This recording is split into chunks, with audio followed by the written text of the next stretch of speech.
Welcome to this video presentation for Noc Anglistów, in which I'll be looking into the work of Irish poet Michael Hartnett.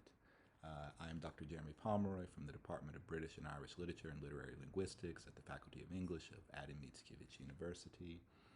And today I'll be looking at Michael Hartnett's work, and specifically the salient presence of birds in both his collected poems and also in his free translation of the Chinese Tao Te Ching. And by free translation, what I'm indicating there is, as you'll see presently, Hartnett did not speak Chinese, so he was doing an adaptation on the basis of an English text. But it is included in his translations volume. So for those who are both familiar and unfamiliar with Hartnett, I invite you for a kind of bird-watching seance or expedition in his poetry. And for those of you who are first encountering him, I hope that this will perhaps spark an interest in a poet known for his writings in both English and in the Irish language. And as a point of departure, what I'd like to do is raise the simple question of why birds? And of course, in poems, avian presences are nothing unusual or unprecedented, particularly in the work of those poets who are preoccupied with the natural world and with natural landscapes. And it would be very reductive to refer to Michael Hartnett as a nature poet, but the natural landscape does appear, the natural world does appear a great deal in his work, and specifically the natural landscape of Ireland. You will not be seeing a lot of exotic birds today, in the sense of birds that are non-Irish.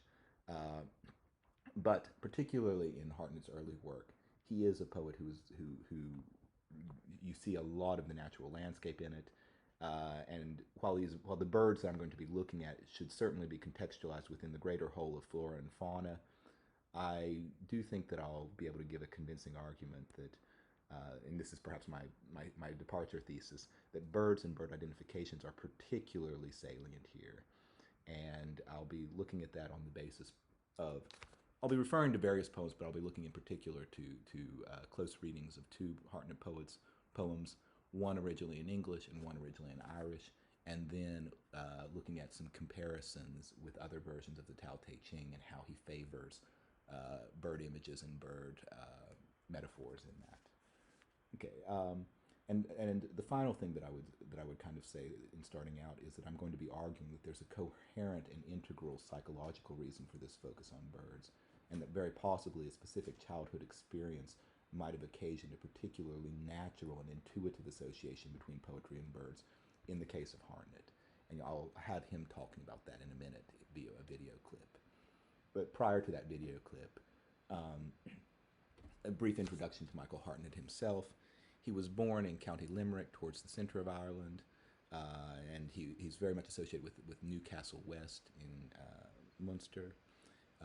He grew up in fairly impoverished and rural circumstances, including a lot of times being raised by a bilingual grandmother. For 1 year, he attends University College in Dublin on a scholarship. For brief periods, he lived abroad in London and in Madrid, but he's mostly associated, and most of his life was spent in Ireland. And his poems began to appear in the 1960s, at first mostly individual publications, but later you begin to have such standout volumes as The Anatomy of a Cliché in 1968 and A Farewell to English in 1975. A Farewell to English is a nice one to think about for a kind of mid-career threshold or a transition point, a transition volume for Hartnett. And in this case, it is a transition away from English, and this is a valedictory kind of appreciation of the English language. But with this volume, Hartnett very articulately and deliberately signposts his decision to court the language of his people. And for a decade, he does keep that resolution, writing and publishing in Irish, until with Inchicore Haiku in 1985, he does return to writing in English in a particularly kind of dolorous maybe period of his life after a divorce, and in these kind of very maudlin and nostalgic introspective haikus. And until the end of his life, you see him writing in both of the languages.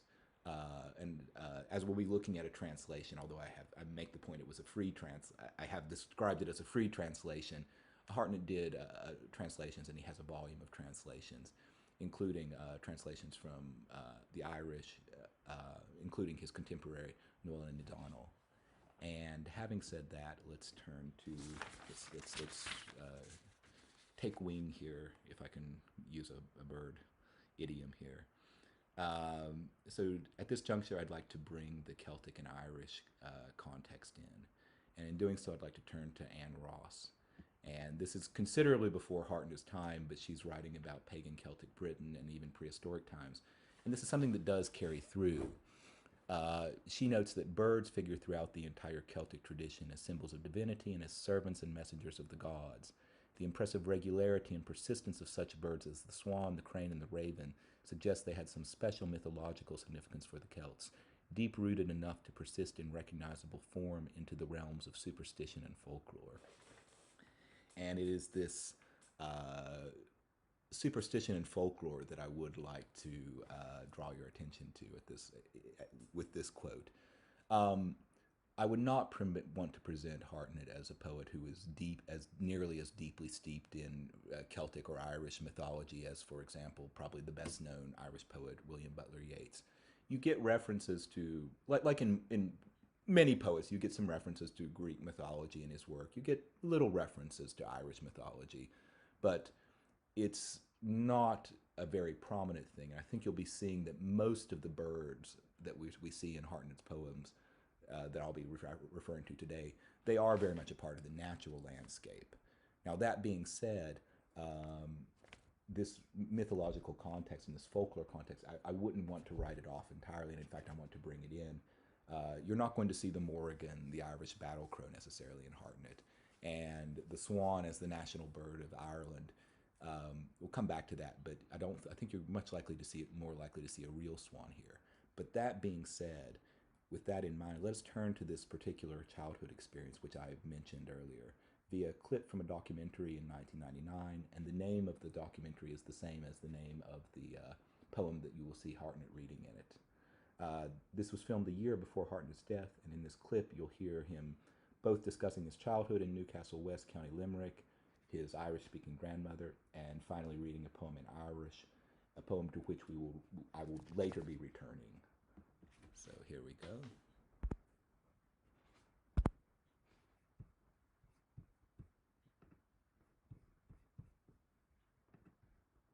"41, and I was a sickly child.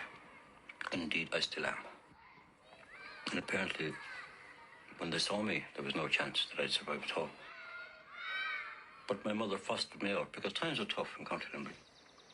They sent me to my grandmother's house, and I was reared more or less by my granny, Mrs. Halpin, who was a native Irish speaker. She never spoke the language to us children, my mother and uncles and aunts, never. She spoke to her cronies who come visiting at night, play cards and dance and all that. But my spot was up on the loft. So I was listening, of course, and I was just picking it up. I wasn't aware it was a different language. When I went back to Newcastle West to go to school, I didn't know the difference between the languages until I was told at school, when they taught me about on Tishel Ginneduk and then Tishel Tauruk and all these yokes that I could never figure out anyway, not even today.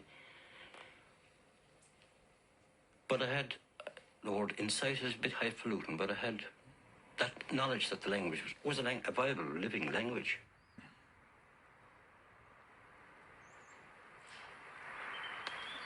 In my vocal og, fado, time she is ned. Bhí na gearcad clúfa fásta is iad a scraid. Derek sheed is tooling a ríist mocht. Sorm sa bhí muince clúibh sa bhónéir fliuch. Bhí a gunna mé ach géig crín nó carn cloch. Ach untas crua ná bhra siad ag búla fui mocht. Ben an lá húling céird a alien omós is dog enigna forba orb ná leisach fós. Cúsáile go dtí me cheann agus dúirt me lé, Granny, all the baby wrens landed on my chest, and she said to me in English, aha, you're going to be a poet. Yes, an táim sé níos sé nó seach. Ní scríb me focail, go dtí gaibh mé cuideag nó sin caideag. But bhí an ceataice. So then, okay, returning from that, uh, in the case of this,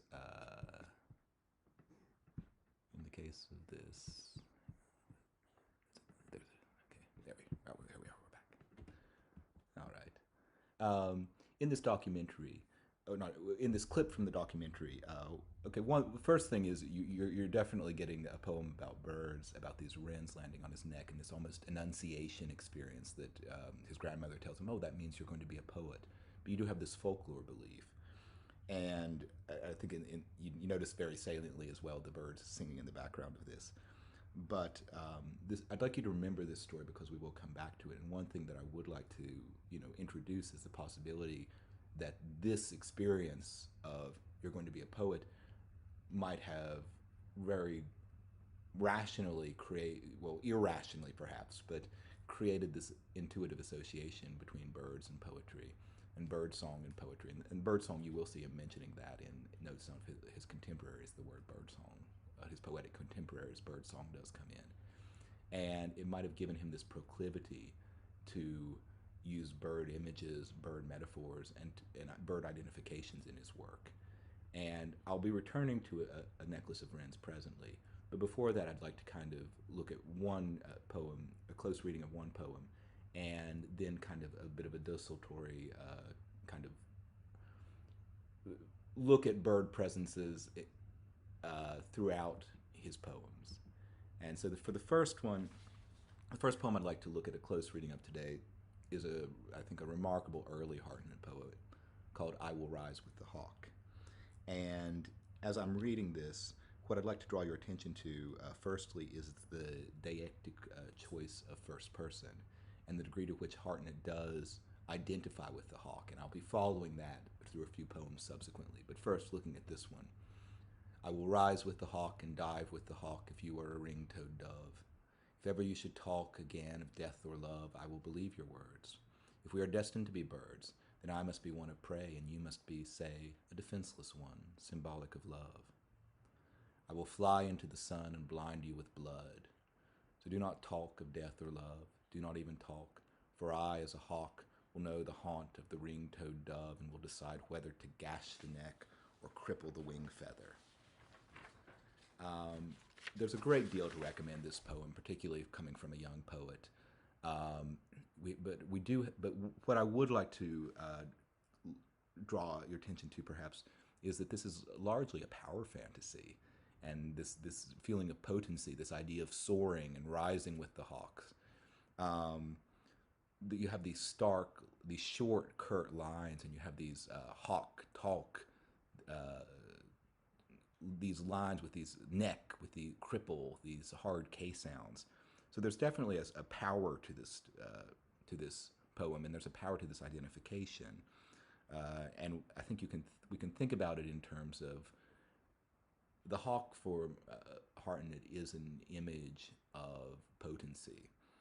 John McAuliffe in Alien Nation, writing about this, notes the quote poem's surprising turn, unquote, and it notes how that reflects, quote, an unusually unsettling, hostile attitude towards his readers, which is reinforced in the early poems by the brutal images and regular recourse to archaism and technical or anatomical language. Now, he does note as well that becomes more subtle in his later work, but he says it continues to mark Hartnett's poems, this power and this kind of... so I think one thing that's interesting is seeing this identification with almost the predatory imagination. Now, what is interesting here, and I think what McAuliffe notices in this unsettling to his readers, is the fact that the I, the lyric subject, is with the hawk, but the you, the reader, is rather with the defenseless bird. Hartnett is overpowering. And is this an expression of personal potency, poetic potency, potential? And one thing I think that is worth noting in looking at this you is that this you is another writer, another Irish writer, John Moriarty. And so we do have this you, this dove. So what is this expressing? Is this a different way of writing? Is this a different aesthetic? Or is this maybe that Hartnett is more brutally honest? Maybe becomes very difficult to know, but I think it is interesting to notice his identification with the hawk and the othering of the dove in this case. We could continue to trace Hartnett, the hawk identification throughout Hartnett. In Secular Prayers from 1967, the hawk again appears, but now we see Hartnett, who at first vacillating. Now, one thing to notice, the sun, fly into the sun and blind you with blood. The sun is still associated with the hawk. Hartnett claims, Hartnett moves into a meditation in this poem that, quote, "For the sun, will there ever be an end of ceremony, he wonders?"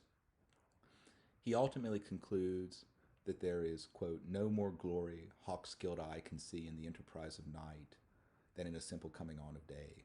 So is this a retraction? Is this a distancing from the hawk and from the sun? In this case, it does not go to that. In a later stanza of Secular Prayers, Hartnett continues questioning, "Shall we stay here with the wild hawks?" But no, the poet concludes, quote, "We will be here with the wild hawks when our intelligent friend talks to tell us of his grief at ours." And interestingly, again, you have that talk-hawk rhyme coming in, or near rhyme coming in. Of course, in his accent, it's going to come in a little bit more as a closer rhyme. But this idea of wildness and this hawk fantasy continues. In this case, in Secular Prayers, he does not renounce the hawk's power or the wildness, but the identification arguably does become more ambivalent. And elsewhere, it becomes, we almost have a palinode, or Hartnett backs away from it. For example, in a poem, "I have exhausted the delighted range," and that is the name of the poem. It's also the first line.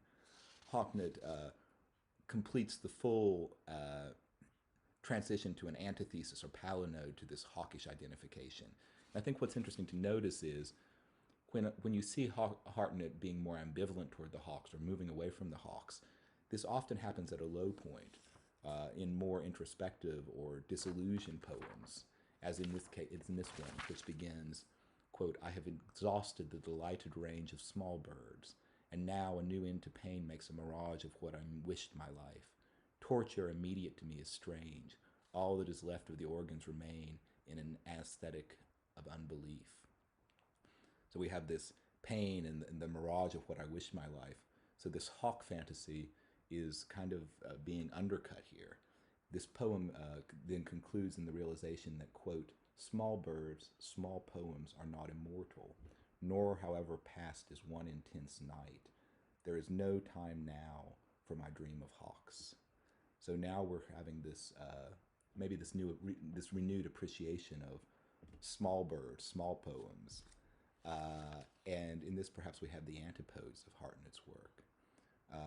I would hesitate to view this statement, "there is no time now for my dream of hawks," as necessarily a full retreat or a categorical palinode, but it does show the side of these small birds, the fragile birds, or as we saw in "I Will Rise with the Hawk, the Dove," and this kind of this juxtaposition of power versus fragility and frailty.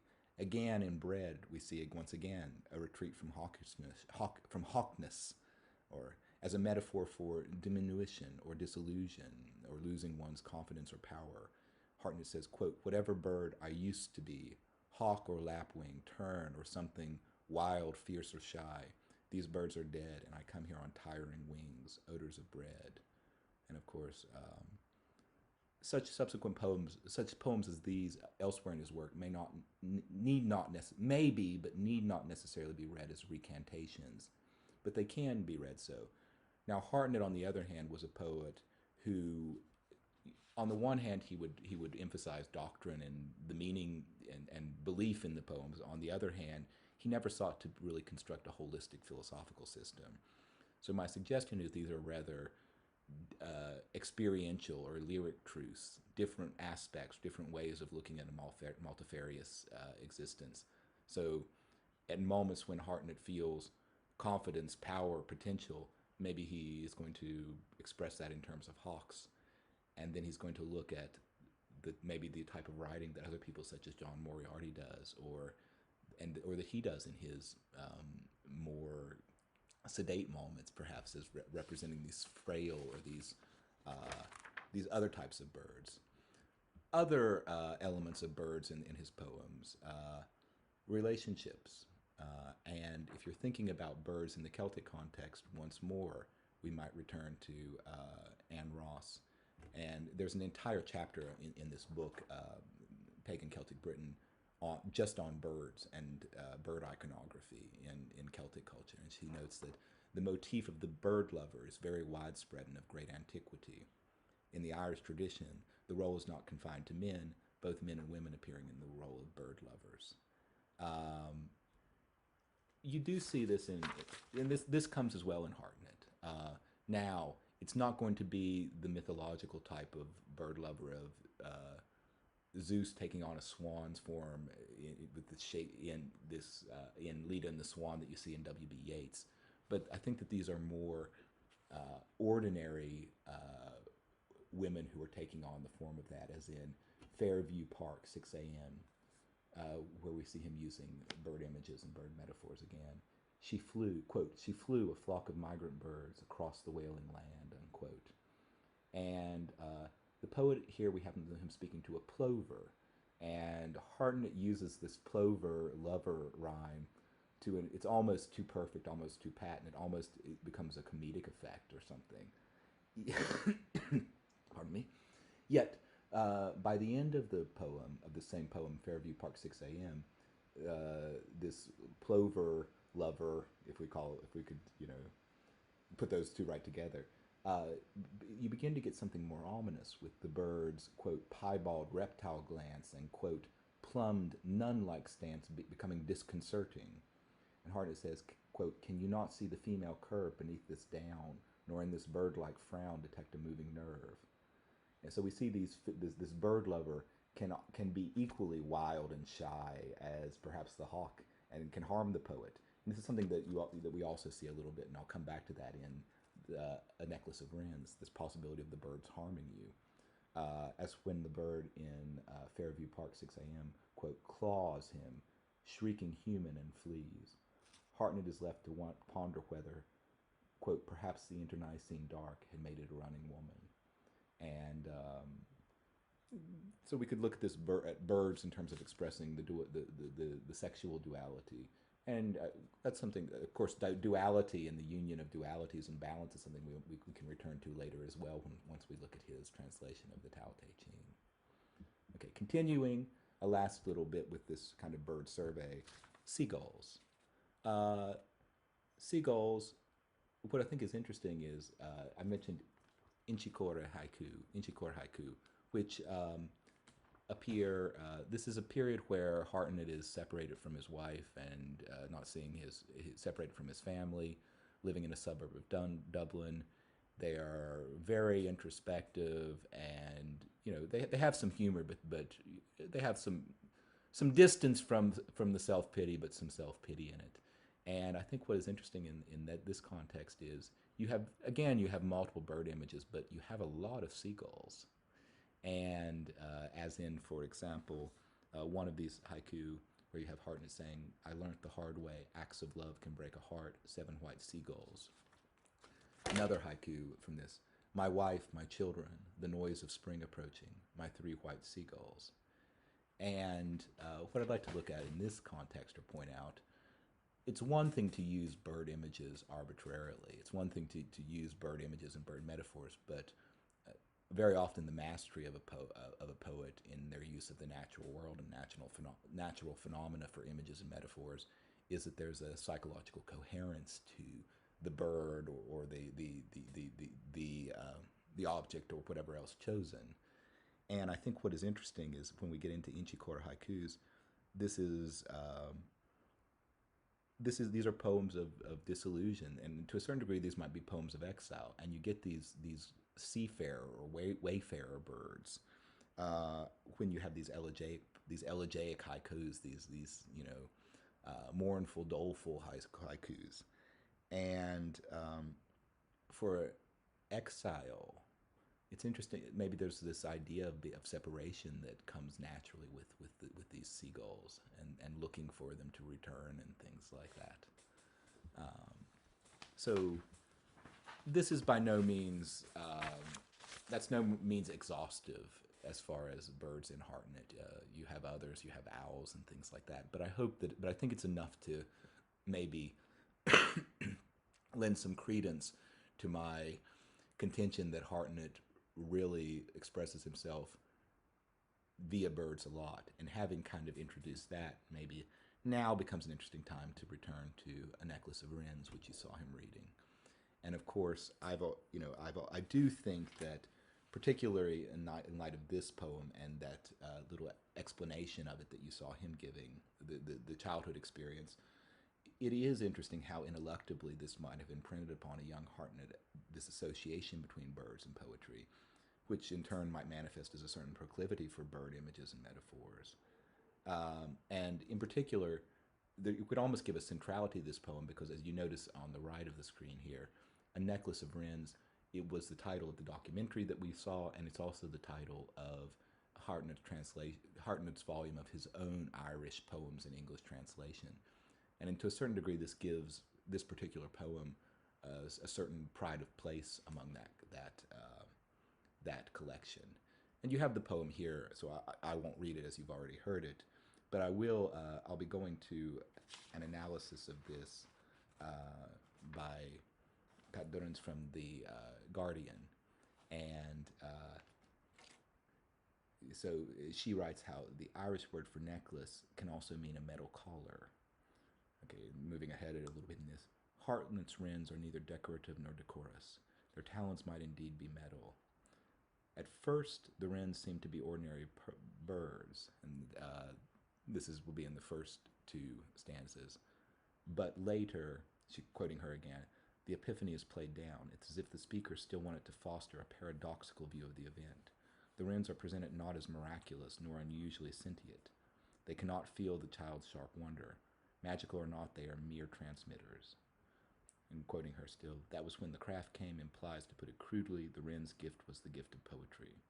The poem is dedicated to another poet, file being the Irish term for poet, but there's no grand rhetoric about receiving the laurel crown. Did the fact that the boy could be mistaken by the wrens for some part of the silent landscape prove his worthiness of the vocation? And in particular, a small bird with a huge voice, the wren combines vulnerability and power. It figures importantly as a traitor bird in Irish folklore and was persecuted in a yearly ritual by the Ran boys, who gained kudos if they could display a real kill instead of an effigy. The word's etymology suggests that the wren is also the druid bird, and this for Hartnett is its deeper symbolism. So Hartnett, I think it's difficult to imagine if he does become a poet that childhood experience would not have imprinted on him in a way.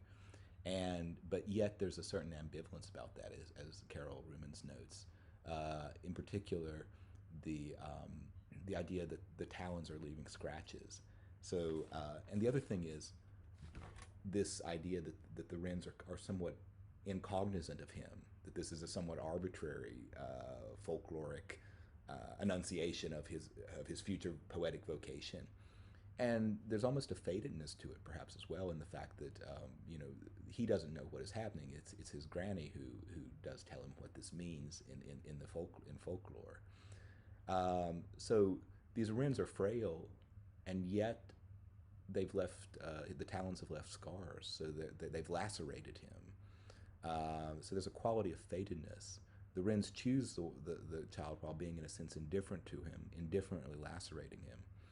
And one thing that, this poem is 1987. There's an ambiguity in many poets and many artists toward their craft because there is a cost to it. Arguably, in Hartnett's case, part of that might have been the breakdown of his marriage, potentially. But also, Hartnett had some ambiguity towards how recognized he was in Ireland, although he was definitely recognized. But as everyone knows, poetry is not always the most remunerative field, and while he was certainly recognized, he was certainly less so than other Irish poets. And I think what we can look at here is this ambivalence toward this kind of fate or this kind of vocation that comes in, and yet this kind of enunciation from the birds that might very well and very coherently result in this what I've said, a proclivity for bird images, bird metaphors, bird identifications. The idea of the bird as a messenger, or the bird as the bird presence as a kind of oracle or something like that. You can see that with other birds than the wrens, as for example in a later sequence, notes of his notes on his poetic contemporaries, and the original title is just Notes on His Contemporaries, which is a series of poems dedicated often to fellow poets, including Thomas Kinsella. And Hartnett notes how eyes in this poem to Thomas Kinsella, how eyes like owls warned images from the room. And elsewhere in this sequence, he will invoke an organ's tone sweet as bird song for the poet as woman of Ireland. And elsewhere he'll notice this druid bird that she mentions here.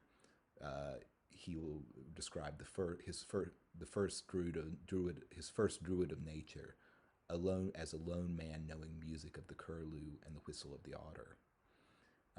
So you can see that that kind of folklore connection to the bird and to bird song with poetry and this poetic enunciation, I think, all coming together in an interesting way in Hartnett's poetic imagination and his poetic self-image, perhaps. And having said that, to culminate, then I'd like to move away from his poetry per se, although I think you're going to notice this is still poetry and his poetry, and I'd like to finally turn to Hartnett's translation of the Tao Te Ching.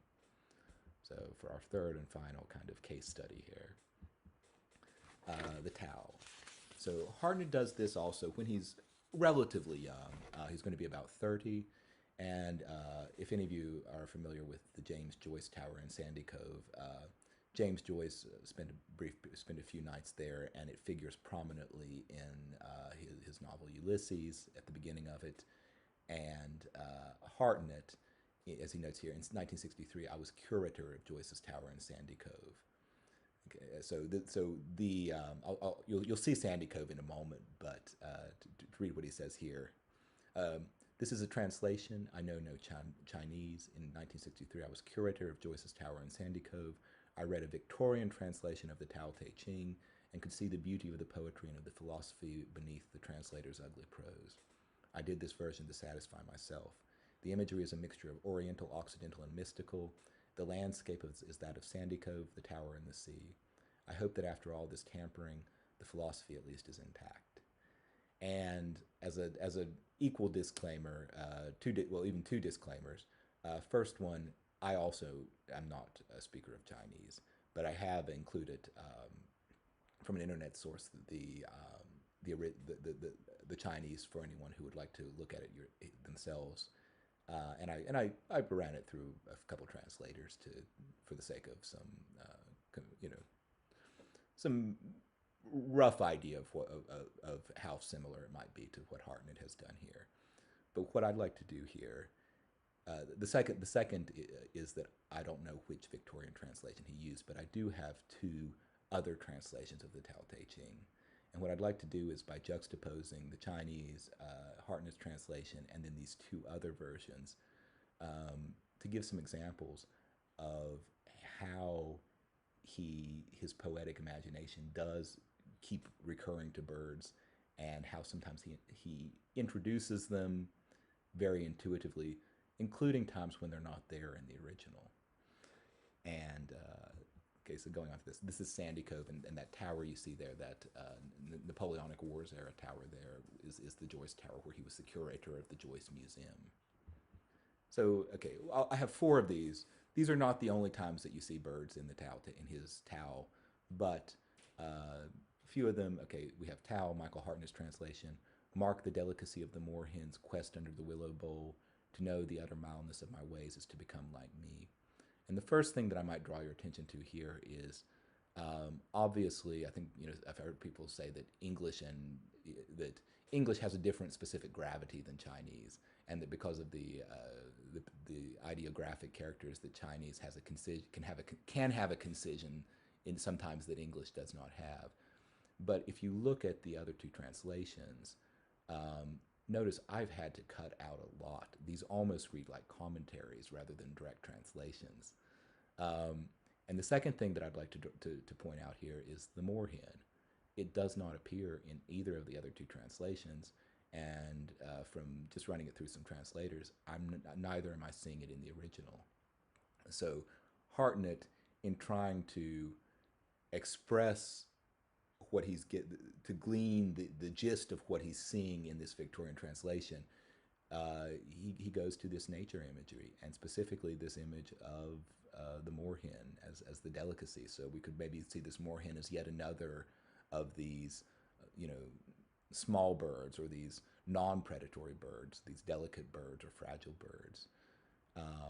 Okay, so this is number 4 of the Tao. Let's look at another one here. And we have our hawk appearing again. So we're returning to the hawk, and I will be returning to the hawk to finish.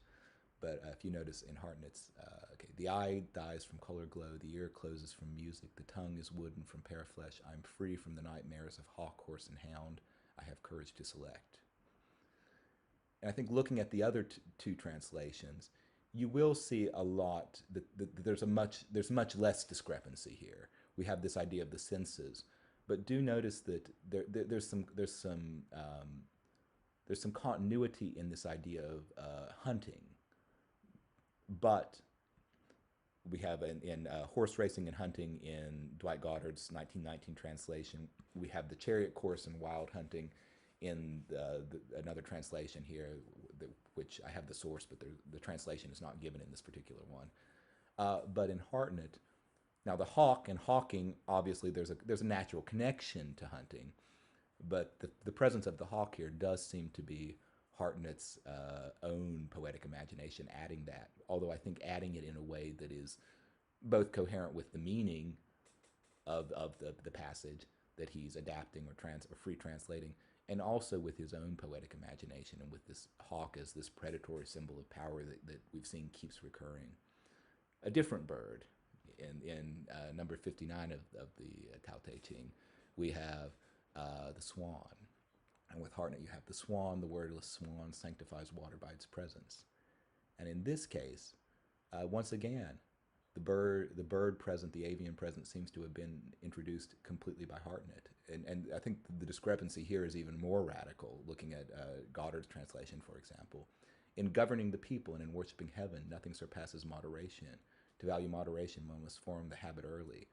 It does not, there's a typo there. If one does not know his limitations, one may possess the state.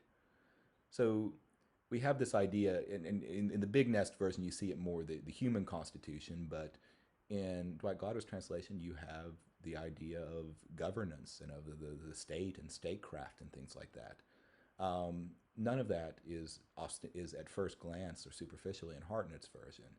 That being said, however, I wouldn't want to press this thought too much, but Hartnett is Irish, and the swan is a symbol of Ireland. Swans have protected status in Ireland, and the national bird of Ireland is a swan. So when we have this idea of good governance and things like that, again, I would not press it too much, but I think there's at least a possibility there that there's a subtle coherence, a subtle connection with the governance could possibly be there. Now, I do not think that this, to give a caveat, I do not think that the swan is Ireland, or that this is quite in any way such a reductive meaning in it. And I think that wouldn't be very natural for translating the Tao anyway, to have that reductive thought rather than this kind of open play of connotations. But that all being said, there maybe is a little bit of a coherence there in the choice of the swan that once again might show Hartnett's aptness for choosing the right bird to express the right thing, or to at least interrogate the right ideas. And finally, coming to the title of my presentation, and the last one, we return to the hawk yet again. And here we have Hartnett with number 55. My eyes are hawks. I see the small things. I see their utter mildness. As you can see, we do have birds of prey in both of the others. And for example, when I put the Tao Te Ching on the left into the translator, I did get snatching birds. So the birds are here, but Hartnett, unsurprisingly, he makes them hawks when you have birds of prey. Now, once again, there's an impressive amount of concision that comes in Hartnett's, which is not in either of the other two translations. And arguably, I think his might even be more concise than the Chinese original. But what I do think is interesting, and what I think, maybe in wrapping up and closing here, if you're thinking about this balance of contraries, and you're thinking about this idea of Tao as the kind of the resolution of the opposites, for Hartnett's particular psyche and for his poetic imagination, perhaps the eyes of hawks, seeing the small things and seeing their mildness and coming to appreciate that, I don't think that perhaps there's a better way to express balance in his case. And in closing here, just a few takeaways. One thing is, I don't want to overstate the case for bird images, but I do think that I think I've demonstrated that they're pretty prevalent in Hartnett's work.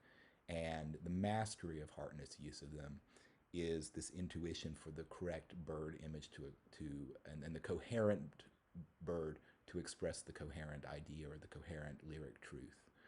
The second is that proclivity for bird images. I do think that there's an argument that that he, to a degree, recognized it, as you see in that poem, a Necklace of Wrens, and that childhood experience might very, very, very integrally have created that association between birds and poetry. And finally, thinking of our eyes as hawks in this union of contraries, in this case, in the ability to see the small things in their mildness. There's a certain continuity in this poem and the first one I showed you. This duality of the powerful bird and the mild bird, the hawk and the dove, or the hawk-like eyes in the small things. So if we could take one thing away from it, it's maybe finding that balance of realizing our powers to soar and to transcend, but also retaining our concern and attentiveness to the minute, the fragile, and the frail, which is, I think, what we, above all else, one of the things that we can get, maybe not above all else, I may overstate that case, but one of the things which we can get from art and which we can take away from poetry. And having said that, I'll close with that. And for those who are interested, my sources are here, and in particular, that recording of Hartnett reading A Necklace of Wrens is very easy to find online. And wishing you a good continuing of Noc Anglistów, and goodbye. Hope you've enjoyed this, and we'll finish with that. A final thought: all the bird images, if I have not mentioned it, they are from Birdwatch Ireland, so they are all Irish bird images. And we'll finish with that. So goodbye, folks.